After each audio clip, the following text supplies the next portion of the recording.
मैं हूं Anil Yadav, director Saraswati coaching centre Jatara, Tikamgarh, MP. मैं पिछले 7 वर्षों से कोचिंग पढ़ा रहा हूं। मेरी कोचिंग से हर वर्ष बच्चे स्टेट और डिस्ट्रिक्ट की मेरिट में आते हैं। मैं अपने कोचिंग के अनुभव के आधार पर आज आप सभी को बताऊंगा कि परीक्षा में टॉप कैसे करें।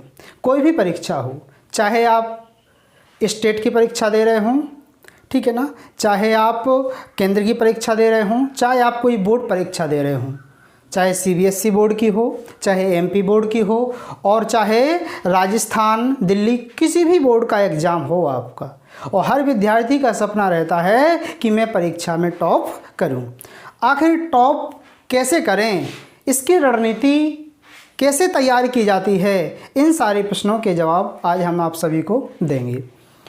और आज हम आपको 15 बातें ऐसी बताएंगे जिससे आप किसी भी परीक्षा में टॉप कर सकते हैं। मैं आपको केवल 15 बातें बताऊंगा, और ये 15 बातें मैं अपने कोचिंग के अनुभव के आधार पर बता रहा हूं कि किस प्रकार से आपको परीक्षा में टॉप करना है। टॉप करने के लिए बहुत कुछ बातें होती हैं। जब कोई बच्चा टॉप कर जाता है तो सब जगह उसका नाम हो जाता है, ठीक है ना, लेकिन उसने कितनी मेहनत की ये किसी को पता नहीं होती है। ये सिर्फ उसी को पता होती है और उसके आसपास लोग जो रहते हैं उसको पता होती है। तो चलिए, वीडियो में आगे बढ़ने से पहले यदि आपने हमारे वीडियो को लाइक और चैनल को सब्सक्राइब नहीं किया है तो कृपया आप सब्सक्राइब कर लें, और हम आपके साथ अब अपनी बातें शेयर करते हैं। तो आपको यदि बोर्ड परीक्षा में टॉप करना है तो हमारी इन 15 बातों को यदि आप फॉलो करते हैं तो 100% आप किसी भी एग्ज़ाम में टॉप कर सकते हैं, ठीक है ना। तो देखिए, एग्ज़ाम में टॉप कैसे करें। तो सबसे पहले, चाहे आप कक्षा 12वीं के स्टूडेंट्स हों, चाहे कक्षा 10th के स्टूडेंट्स हों, कोई भी क्लासेस के स्टूडेंट्स हों, चाहे आप किसी भी नौकरी की तैयारी कर रहे हैं, चाहे एसएससी, पुलिस, किसी भी एग्ज़ाम में टॉप यानी अच्छे नंबरों से पास होने के लिए कुछ बातें आपको फॉलो करनी होंगी। तो ये बातें कुछ इंपॉर्टेंट 15 बातें हैं, ये आप ध्यान से समझिए। सबसे पहली बात है जो मेरी है वो है, सबसे पहले अच्छी रणनीति। अच्छी रणनीति याद रखें, आप इसको समझें। पहले कोई भी आप पेपर दें तो सबसे पहले उसकी अच्छी रणनीति बनाएं। कोई भी विषय आप पढ़ें अच्छे से, उसकी पहले रणनीति बताएं। किसी विद्वान ने कहा है कि यदि आपने किसी सब्जेक्ट की रणनीति अच्छे से बना ली तो आधा सब्जेक्ट तो आपका वहीं ख़त्म हो जाता है। याद रखिए। तो सबसे पहले उसके सिलेबस को देखें, उसके पूरे अभ्यास को देखें, और फिर अपने उसको अच्छे ढंग से पढ़ना शुरू करें। तो सबसे पहले अच्छी रणनीति। यदि आप अच्छी रणनीति बनाते हैं उस सब्जेक्ट के प्रति, आप लिखित काम करते हैं वो, और अपनी समझ काम करते हैं। आपको ऐसा नहीं कि कोई विषय लिया आप पढ़ने लगे, उसका ना ओढ़ ना छोड़। याद रखें, उसको एक क्रमबद्ध तरीक़ा से पढ़ने का प्रयास करें। किसी भी टॉपिक को, किसी भी पार्ट को, किसी भी विषय को आप एक अच्छी रणनीति के आधार पर यदि उसको पढ़ते हैं तो याद रखें आप उस सब्जेक्ट में सफल हो जाएंगे। तो पहली बात रही अच्छी रणनीति, ठीक है ना। दूसरा जो टॉपिक है अपना, दूसरी जो बात है वो है टाइम मैनेजमेंट। टाइम मैनेजमेंट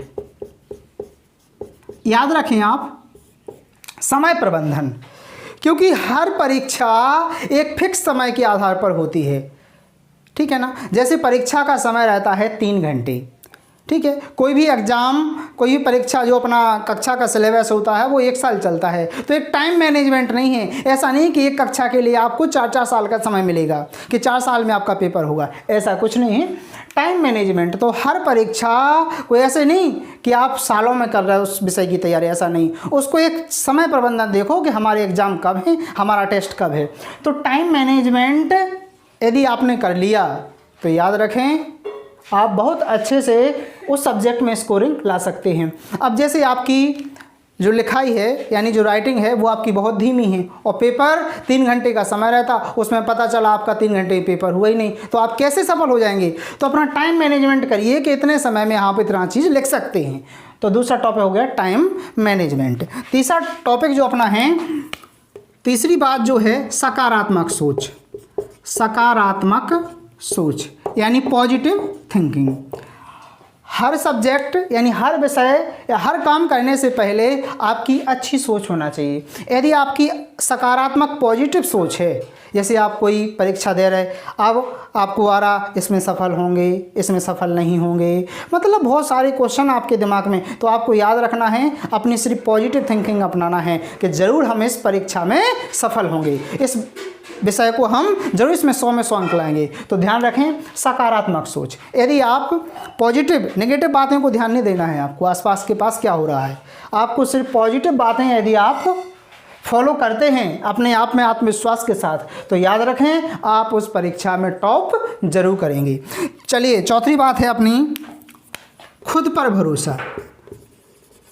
खुद पर भरोसा, कहते हैं ना मन के हारे हारे और मन के जीते जीते। यदि आपने अपने मन में ठान लिया कि हमारी हार होगी तो हार होगी, और यदि आपने मन में ठान लिया कि हमारी जीत होगी तो जीत होगी। कहते हैं ना कि मन के हारे हारे और मन के जीते जीते। आपको अपने अंदर एक ऐसी बात को फिट करना है कि हम ज़रूर इसमें सफल होंगे, यानी खुद पर भरोसा। आप कोई भी एग्ज़ाम दे रहे हैं तो आपको सबसे पहले खुद पर भरोसा बनाना है कि हम ज़रूर दूसरों से अच्छे नंबर लाएंगे। आपको लग रहा है ये बच्चा बहुत अच्छी जगह पढ़ रहा है, बहुत बड़े शहर में पढ़ रहा है, इसको तो टॉप करना ही है, एक इंग्लिश मीडियम में पढ़ रहा है, ऐसा कुछ नहीं है। तो इसलिए सबसे पहले किसी भी काम में सफल होने के लिए खुद पर भरोसा आपको बनाना है।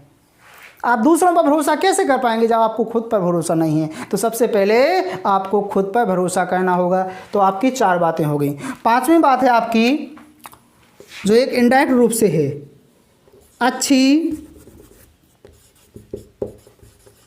अच्छी संगति।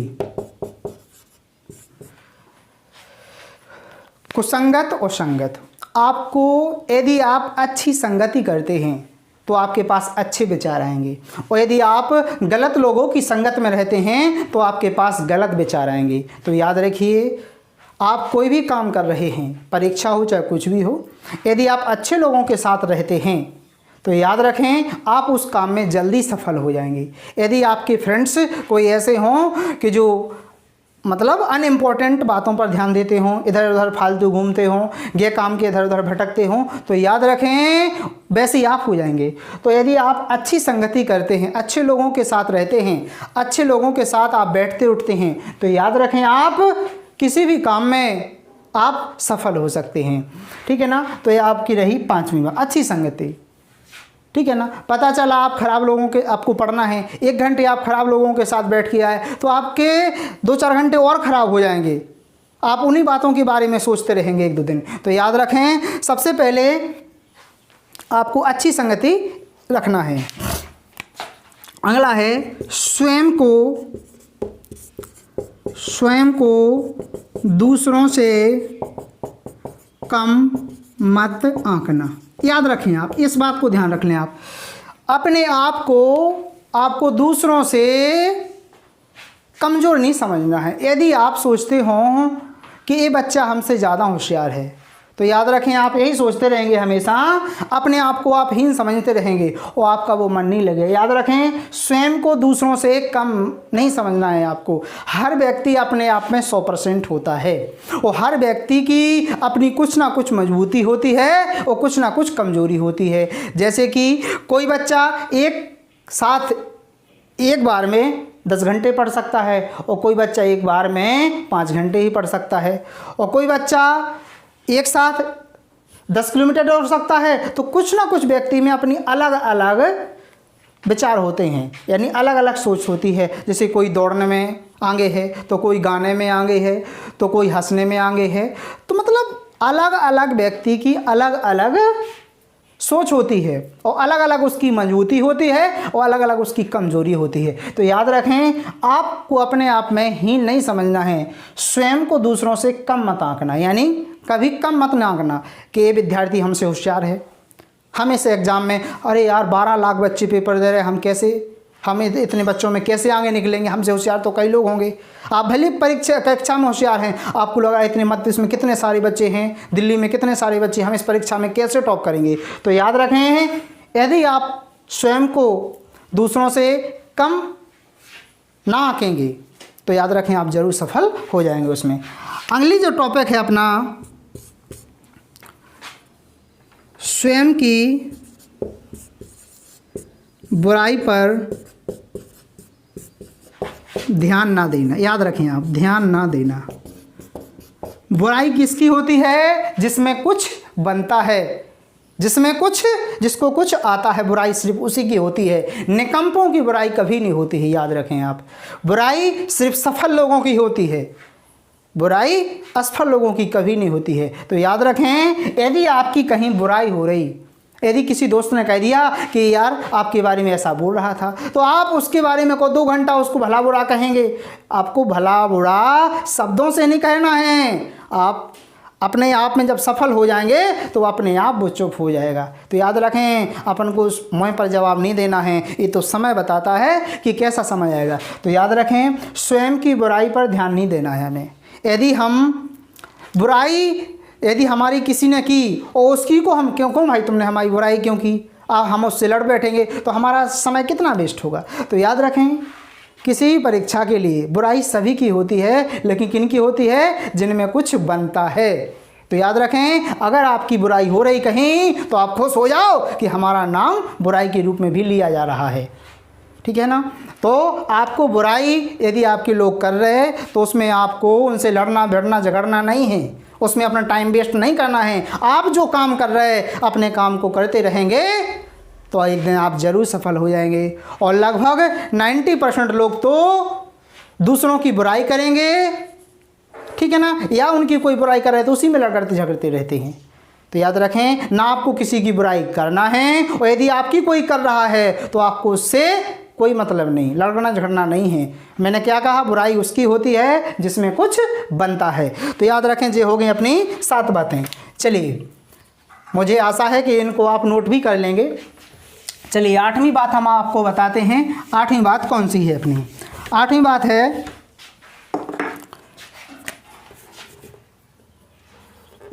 भाग्य के भरोसे मत बैठना। यानी भाग्य के भरोसे बैठना। याद रखना आप, हमारे भारत में एक धर्म प्रधान देश है, हम भगवान को बहुत ज़्यादा मानते हैं और हम अपने भाग्य पर ज़्यादा भरोसा करते हैं।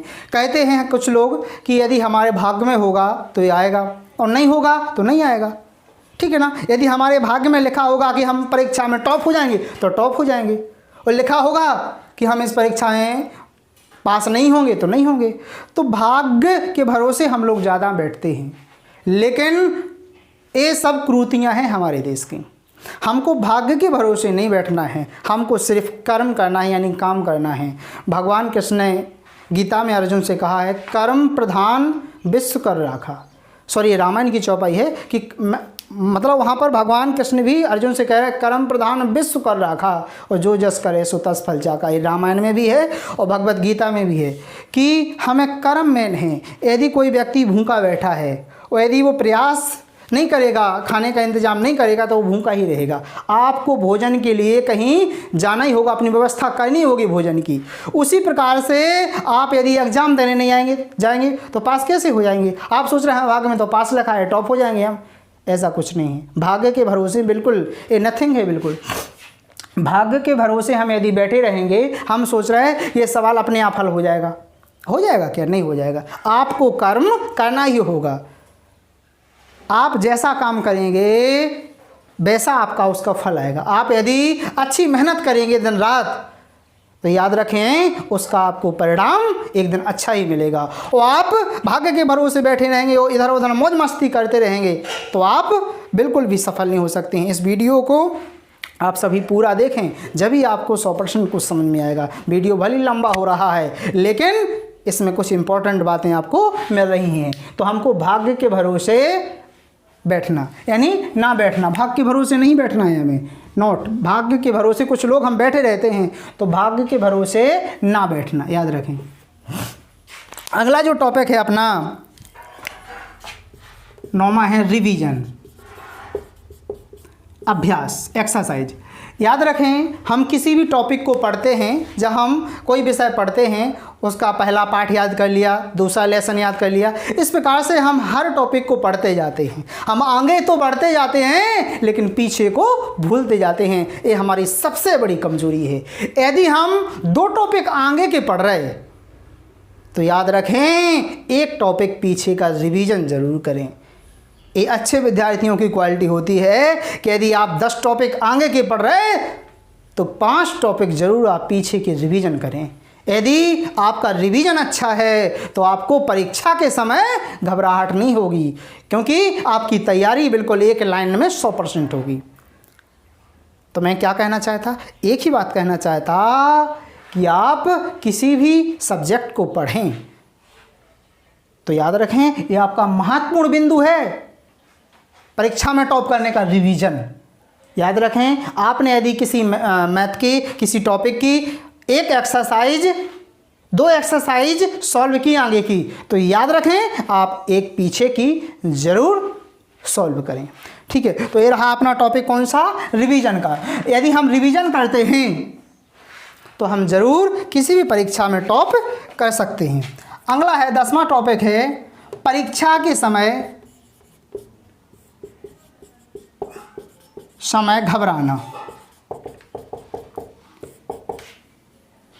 हम लोग परीक्षा के समय घबरा जाते हैं, यानी परीक्षा के समय ना घबराना। याद रखें आप, परीक्षा के समय जैसी परीक्षा नज़दीक आती है तो हम इस टॉपिक को देखते हैं, उस टॉपिक को देखते हैं बार बार। और मैंने क्या कहा, जिन्हें रिवीजन नहीं किया है वो ज़्यादा घबराते हैं, क्योंकि उनको कुछ याद ही नहीं रहता है।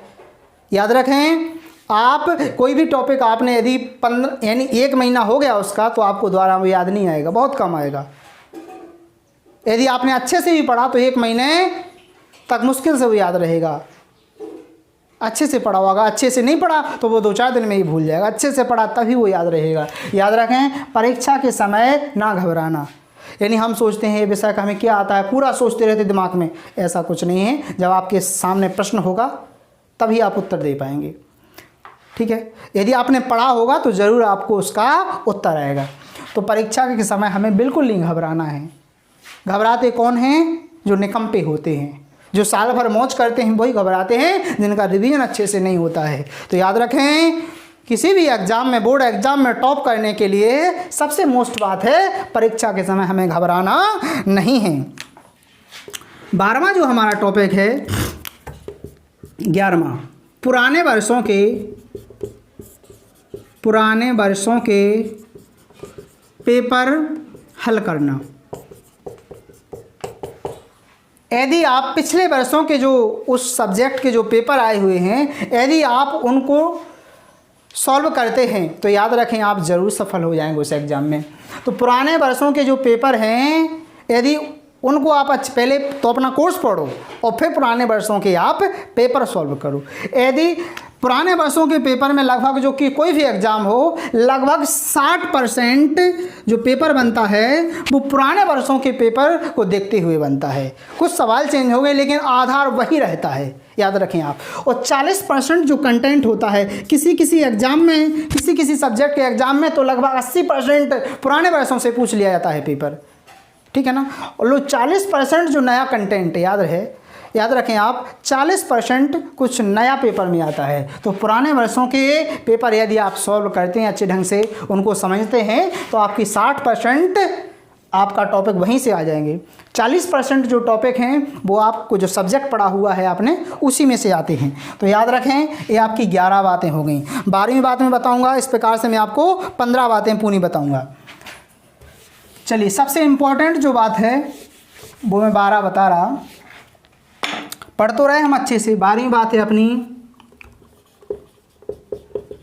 स्वास्थ्य पर ध्यान। ये बहुत हेल्थ इज वेल्थ, यानी कहते हैं ना कि स्वास्थ्य ही हमारा धन है। याद रखें, जो हमारे भारत के प्रधानमंत्री हैं वो बहुत फिट रहे थे और उन्होंने एक अपनी स्कीम चलाई, फिट इंडिया। उन्होंने अभी भारत के जो सफल खिलाड़ी हैं, कुछ सफल बॉलीवुड के एक्टर हैं, उनको उन्होंने उसमें आगे किया है। जैसे विराट कोहली भारत का एक सबसे सफल क्रिकेटर है, तो याद रखें वो बहुत फिट भी है। तो यदि आप फिट हैं, जिस देश के नागरिक अच्छे फिट रहते हैं वो देश ज़रूर विकास करता है आगे। क्योंकि एक बीमार व्यक्ति क्या कर सकता है? बीमार व्यक्ति से कहो आप दौड़ लगा लो, कैसे लगा लेगा? बीमार व्यक्ति से कहो आप 5 घंटे पढ़ लो तो कैसे पढ़ लेगा? यदि आप फिट होंगे तो आप तभी सफल हो पाएंगे। ये आपका सबसे ज़्यादा जितने भी पूरे पॉइंट हैं सबसे पहले नंबर पे इसको लिखना चाहिए था मुझे, स्वास्थ्य पर ध्यान।